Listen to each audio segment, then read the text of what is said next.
1 কোটির বেশি টাকা কিন্তু এই সোশ্যাল মিডিয়া থেকে আমি কামিয়ে নিয়েছি। তোমরা কোনো দিন জানতেই পারোনি আর বুঝতেও পারোনি। এটা ভুল বললাম, অনেকে বুঝতে পেরেছে। যারা কালকের ভিডিওতে কমেন্ট করেছে তোমরা গিয়ে একটু দেখে নিও, তারা কিন্তু বুঝতে পেরে গেছে। আমার চালাকিটা ওরা ধরে নিয়েছে যে ঐশীর এই ভিডিওগুলো দেখিয়ে দেখিয়ে আমি অনেক লাখ লাখ টাকা কামিয়ে নিয়েছি। আর সবার কাছে আমি সিম্প্যাথি গেইন করে প্রচুর সব মানুষ আমাকে লাখ লাখ টাকা আমাকে হেল্প করেছে। অ্যাকচুয়ালি যারা লাখ লাখ টাকা মানুষের কাছে মিথ্যে বলে নিয়ে ঘরে বসে আছে তাদেরকে কিন্তু বলার কারোর ক্ষমতা নেই। আমি যে একটু অল্প একটু ভিডিও করি সেটাতে মানুষের একদম ফেটে যায়। হ্যালো বন্ধুরা, গুড মর্নিং। কেমন আছো সবাই? আশা করি খুব ভালো আছো এবং সুস্থ আছো। এই যে দেখো, ঐশীকে ব্লাড দেওয়া হয়েছে, আজ 2 দিন হয়েছে। তো ঐশীকে নিয়ে স্কুলে যাচ্ছি। অনেক দিন স্কুল বন্ধ, সেই সোমবার থেকে। তো ঐশীর মনটা খারাপ, তো আজকে শুক্রবার ঐশীকে নিয়ে স্কুলে চললাম। তো ওর মনটা ভালো হবে, বাড়িতে থাকতে থাকতে ওরও আর ভালো লাগছে না। বলছে আমাকে সব বন্ধুরা ভুলেই গেছে, আমি কতদিন স্কুলে যাইনি, সবাই আমার জন্য মন খারাপ করছে। ও আবার এরকম করে আমায় বলছে। তো আজকে ভিডিওর শুরুতেই এতগুলো কথা বললাম, তার কারণ হচ্ছে কালকের ভিডিওটা যদি তোমরা কেউ দেখে থাকো, যদি কমেন্টগুলো চেক করে থাকো, তোমরা কিন্তু একটু খেয়াল করবে। একজন নয়, 2 জন আমাকে কটাক্ষ করে কমেন্ট করেছে। তো জানি তারা হয়তো একজন বা তারা চেনা জানাই কেউ, এটা সব জেনে শুনেও তারা ঠুকে ঠুকে কথা বলে, কমেন্ট করে মাঝে মাঝে। কোনো ভিডিওতে আমি দেখেছি, যখন আমি কয়েকদিন একটানা ভিডিও দিই তখন ওদের খুব জ্বলে যায় যে কেন এ ভিডিও করছে, তাই না? যারা মানুষের কাছে মিথ্যে বলে টাকা ইনকাম করে রেখে দিচ্ছে তাদেরকে কিন্তু বলার কারোর ক্ষমতা নেই। আজকে আমি সব ভয়েসগুলো মিউট করে দিয়েছি শুধু এই কথাগুলো বলার জন্য। তার কারণ হচ্ছে আমাকে কমেন্ট করেছে আমি নাকি মিথ্যে কথা বলি আমার বরকে ভিডিওতে। কেন গো, আমার বরকে নিয়ে তোমাদের এত কিসের মাথা ব্যথা? আমি তো কোনো দিন বলিনি যে আমার বরকে না দেখালে আমি ভিডিও করতে পারবো না। ইউটিউবে কোথাও লেখা আছে যে বরকে না দেখালে ভিডিও করতে পারবে না? আমি আমার বরকে দেখাবো কি দেখাবো না সেটা আমার পার্সোনাল ব্যাপার। আর আমার বরকে দেখাই না সেটা তো নয়। আমার বর আছে, আমার বরকে দেখাই, সেটা তোমরা বুঝে নাও। আমার বরকে আমি ক্যামেরার সামনে আনবো কি আনবো না সেটা পুরোটাই আমার পার্সোনাল ব্যাপার, সেটা আমার বরের ব্যাপার। আর আমি কোনো দিন বলিনি আমার বর বেকার, আমার বর কিছু করে না, আমাকে সবাই সাহায্য করো। আমার বরের যতটা ক্ষমতা, যেভাবে ক্ষমতা সেভাবে কিন্তু আমরা চালিয়ে নিচ্ছি। হ্যাঁ, অবশ্যই আমাদের অসুবিধা হয়, কষ্ট হয়, এত খরচ চালাতে সব সময় সমানভাবে হয় না। তো সেটা আমি বলি, তো বলেছি তো কি হয়েছে? কাউকে বলেছি যে আমি এটাও বলেছি যে যখন আমার সমস্যা হবে আমি বলবো। কিন্তু এই যেভাবে কমেন্টগুলো করে, আমার বরকে দেখাচ্ছি না, আমার বর এই চাকরি করে ওই চাকরি করে, আমার বর কি করে আমি সেটা অনেকবার বলেছি। অনেকের ভিডিওতে তোমরা জানতে পারবে। সেখানে এই সব কমেন্ট করে নিজেদের ছোট মানসিকতাগুলো দেখিও না। আর তোমরা কত লাখ টাকা দিয়েছো আমার ঐশীর চিকিৎসার জন্য যে এই বড় বড় কথাগুলো বলছো? তো মুখ সামলে কথা বলবে, ভেবো না যে যা ইচ্ছে হবে কমেন্ট করে দিলাম আর আমরা পার পেয়ে গেলাম। সেই জন্য বলছি, রিপ্লাই করিনি আজকে আমার ভ্লগে, আমি রিপ্লাই করলাম। যদি আমার ভিডিও দেখে থাকো, ভিডিওটা বুঝে থাকো, তাহলে আশা করি এইরকম কমেন্টগুলো করবে না। তোমাদের এত কিসের মাথা ব্যথা আমার বরকে নিয়ে? তো যেখানে আমি কিছু বলছি না, আমার সমস্যা আমি বুঝে নিচ্ছি, সেখানে তো কারোর কথা বলার কিছু নেই। এখানে তো অনেকে অনেক রকম ভিডিও করে, সেখানে তো কিছু বলার ক্ষমতা নেই। দুর্বল জায়গায় আঘাত করতে তোমাদের খুব ভালো লাগে বলো, আর করে যাও, করেও কিছু পাবে না, ঠিক আছে? যদি ভগবান সঙ্গে থাকে, যদি আমাদের কোনো দিন আমার ঐশীকে সুস্থ করার থাকে, অবশ্যই হবে।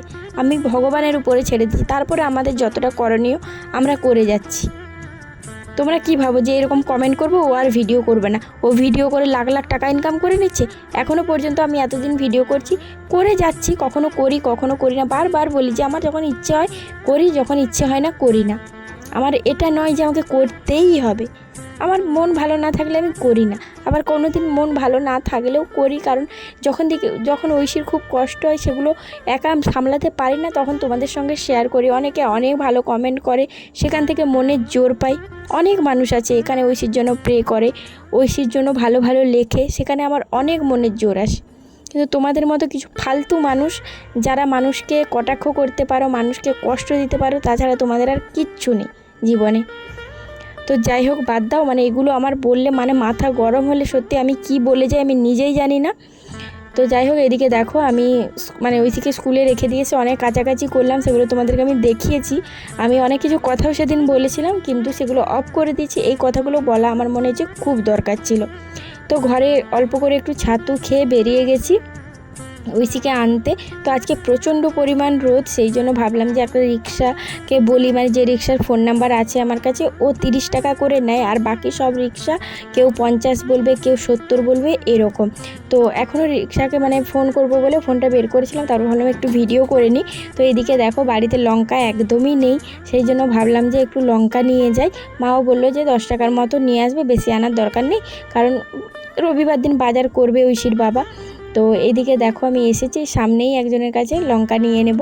আর এখানে দেখো মানে ইন্দা বাজারে কত বড় বাজারটা, কোনো দিন পারলে তোমাদেরকে ঘুরে দেখাবো। ঘুরে দেখানো হয় না, লজ্জাও লাগে, আর প্রচণ্ড ভিড় থাকে যেদিন আসি। তো এখানে দেখো এখন বাজারটা একদম শেষের সময়, তো সেই জন্য একদম সব উঠে যাচ্ছে।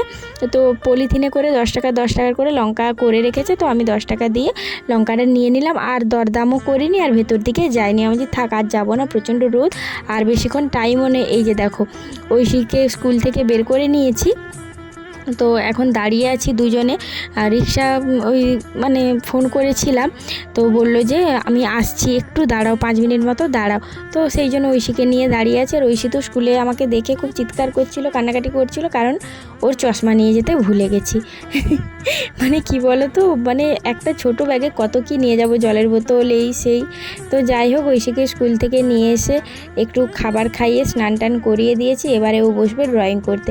ওর ম্যামের কাছে যখন ড্রয়িং করে, মানে শুধু কালার করে, তো এই যে এরকম করে গ্যাপ গ্যাপ করে, ওটাকে ফিল আপ করে, আমি স্কেচ পেন দিয়ে মানে বর্ডারটা করি, তারপরেও কালার করে।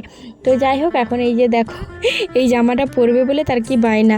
তো এই জামাটা ওর মামা শান্তিনিকেতন থেকে মানে সরি বোলপুরে কিনে দিয়েছিল, বোলপুরের হাটে, তো ওইটাই পরবে। তো ওটা ওকে পরিয়ে দিয়েছি, আর ওকে দেখে এত মানে হাসি পাচ্ছে কি বলবো, তোমাদেরকে দেখাচ্ছি চলো। নাইটির মতো ঘুরঘুর করছে। আর এই যে ওর বাবার আলমারিটা খুলেছিলাম, তো ব্যাগ একটা বেরিয়ে রয়ে গেছে, ওই জন্য টানছে, বলছে এটা কি এটা কি। আমি যে দাঁড়া, এটা থাক, বাবা বকবে, ওটাকে এবার ঠিক করতে হবে। এসে দেখো ঐশী উঠছে আর এত হাসি পাচ্ছে। আমি যে তুই এরকম কর, দারুণ লাগছে ভিডিওটাতে। তো যাই হোক মানে কয়েক মাস পরে এই ভিডিওগুলোই যখন দেখবো তখন খুব হাসি পায়, এখন যখন আগের ভিডিওগুলো দেখি তখন প্রচণ্ড হাসি পায়। তো যাই হোক এখন ওকে বলছি যে ড্রয়িংটা করে নে, আজকেই ম্যাম আসবে, মানে ওর শুক্রবার দিন আসে 5:30টার সময় ওর ম্যাম। তো যাই হোক আমি বলছি ড্রয়িং ম্যামকে আসতে বারণ করে দেবো, তোর কোনো কিছু করার ইচ্ছে নেই। ওকে আবার বকাবকি করেছি, প্রচণ্ড কান্নাকাটি করে সে ঘুম পেয়ে গেছে, এই সেই করে যা করে ড্রয়িংটা শেষ করেছে, একদম ভালো করে করেনি, দেখাবো কোনো দিন। তো এইদিকে দেখো এখন খাওয়াতে বসে গেছি। আজকে রান্না হয়েছে কুঁদরি ভাজা, কচু, বেগুন, বড়ি দিয়ে তরকারি, সবই দিয়েছি ঐশীকে অল্প অল্প করে। এবারে খেতে শিখতে হবে সব খাবারই, তো সব কিছু চলে না, কিন্তু তবু অল্প অল্প করে একটু একটু করে দিচ্ছি সব খাবারই, কারণ আগে তো একদমই চিবিয়ে খেত না, সেটা তোমরা দেখেছো, 1 বোতল 2 বোতল জল নিয়ে খেত, এখন একটু একটু করে চিবিয়ে খেতে শিখেছে। মানে যতটা ভাত নিই তার হয়তো মানে কি বলবো 30% হয়তো চিবিয়ে খায়, বাকিটা আবার গিলে খাওয়াতে হয়, নাহলে তো শেষ করবে না। তো দুপুরে ঘুম থেকে ওঠার পরে ঐশীর দেখো চুল টুল বেঁধে দিয়েছি। এবারে ওর আসবে ড্রয়িং ম্যাম, তো ওই জন্য অপেক্ষা করছে। 5:30টার টাইম, হঠাৎ করে দেখছি মেসেজ দেখছি বলেছে 6টার সময় আসবো। তো এখানে আমি সব কিছু রেডি করে দিয়েছি। আর ঐশীর পেটটাও দেখছি একটু ভারী ভারী লাগছে, মানে ফোলা ফোলা লাগছে, দেখতেই পাচ্ছ তোমরা। ওই জন্য না ভয়ে আর কিছু খাওয়াইনি, 1 গ্লাস জল খাইয়েছিলাম, আর কিছু খাওয়াইনি, ভয় লাগছে। আর ওর কাশিটাও খুব বেড়েছে, মানে প্রচণ্ড কাশছে, হলুদ কফ হয়ে গেছে, আবার মানে সেই ঠান্ডা লেগে গেছে, কথা শোনে না। এত জল ঘাটে আর এই স্কুল থেকে গরমে এসে স্নান করা, এই সবের জন্য না ওরও মানে শরীরটা খারাপ হয়ে গেছে। তো এখন বসে আছি। আর ভিডিওটা যদি কিছু আমার কথাতে তোমাদের কারোর কোনো খারাপ লেগে থাকে তার জন্য সরি। চলো আজকের মতো টাটা, সকলে ভালো।